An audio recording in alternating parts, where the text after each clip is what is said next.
waxaa sii kordhaya walaaca muujinayaan odayaashaasi xayaasha maamulka Galmudug kaasi oo ah in laga saarayo liiska odayaashaasi beelaha deegaanka Xeraale ayaa waxay sheegeen in ay ka soo horjeedaan isbedelka lagu sameeyo odayaashaasi xayaasha ah ee Galmudug iyagoo arintaasi ku eedeeyay xildhibaano ka tirsan labada gole ee baarlamaanka Soomaaliya xubnaha ay eedeynta u jeediyeen beesha ayaa waxaa ka mid ah Mahad Cabdilla Cawad xildhibaan Cabdilaahi Carab xildhibaan Sakariya Xasan Gaashaan xildhibaan Duniyo Maxamed Cali xildhibaan Xuseen Cabdi Cilmi iyo senator Abuukar Axmed Xaashi qaar ka mid ah odayaasha dhaqanka ee beesha Aadan Faarax ee deegaanka Xeraale oo maanta la hadlay warbaahinta ayaa waxay iska diideen in dhammaan xubnaha baarlamaanka ka soo jeeda deegaankaasi aysan matalin beeshaasi odayaasha u hadlay beesha Aadan Faarax ayaa waxay sheegeen in kuraasta ay ku lahaayeen maamulka Galmudug xilligan ay boobeen xildhibaano ka tirsan beesha oo markaasi ku matalay baarlamaanka Soomaaliya waxaana ay shaaca ka qaadeen in arintaasi aysan u dulqaadan doonin waxaan cabasho kana oo ujeedadneedu tahay annagu beelaha suraanahay beel kamida sure wuxuu dhalay Cabdalle iyo Qubays marka dhalashadanadu saas tahay beelihii annaga qolada dawladda noogu jidho oo sure ugu jidhay yaan dacwo kana Fiqi Maxamed Faarax iyo Aadan Faarax markaan u dhalanay oo dhalashadanadii saas tahay inta siyaasiyiinta muslimiinta waxaan ogeysiinaynaa iyo dawladda buugii waxay ku qoreen Fiqi Maxamed Faarax Cabdi Cabdalle bal hadalka dhageysta Aadan Faarax beeshiisa cabanaysa waxay u cabanaysaa dawladda federaalka Soomaaliya madaxweynahan u cabanaynaa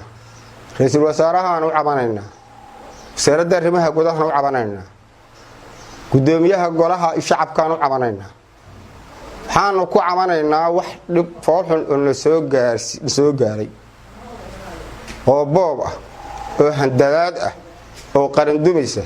oo qabiil diid ah oo naga soo gaaray madaxda sure ugu jirta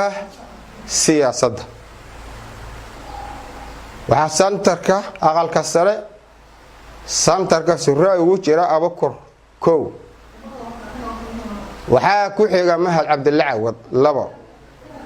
waxa ku xiga Sakariya Xasan Gaashaan saddex waxa ku xiga Cabdilaahi Carab afar waxa ku xiga Duniyo shan waxa ku xiga Xuseen Cabdi lix waxaan ka caawinayaa lagu sameeyeen tooto foolxun oo lagu sameeyeen beesha Aadan Faarax annagu waxaan u dhanama garanayno qaramkii waxaan u dooranay oo idmanay oo kursiga noogu saarnaayeen cadaalad hufnaan ururin waxbarasho taakulayn gacmo qabasho oo aanu ka mudnayn ayaa waxay noogu bedeleen inay naga dhaceen qarankii Soomaaliya ay ka tiraan magacanaga santarka Abuukar Duniyo ninka la yiraahdo ina Cawad niman tolahaanahay wax eedana malihin niman tolahaanahay wax eedana malihin waysan naga eexdeen walaalnimay nagu jirabeen magacanagii bay qariyeen masiirkanagii bay dad kala siiyeen oo u saxiixeen labada wiil ee anaga naga dhashay hadaan nahay Cabdi Cabdalle ee Cabdulaahi Carab iyo ina Xasan Gaashaan Sakariya labada wiil oo anaga naga dhashay oo ku fadhiya kursigii Aadan Faarax iyo Fiqi Maxamed Faarax labadii kursi oo Aadan Faarax iyo Maxamed Faarax ku fadhiya labada wiil baan hadana si gaar ah uga sii cabanaynaa waxaan ka doonaynaa dawladda Soomaaliya inay naga qabato waxaan nahay annagu hadaan nahay beesha Aadan Faarax qarandoon baan nahay qarandumis maahin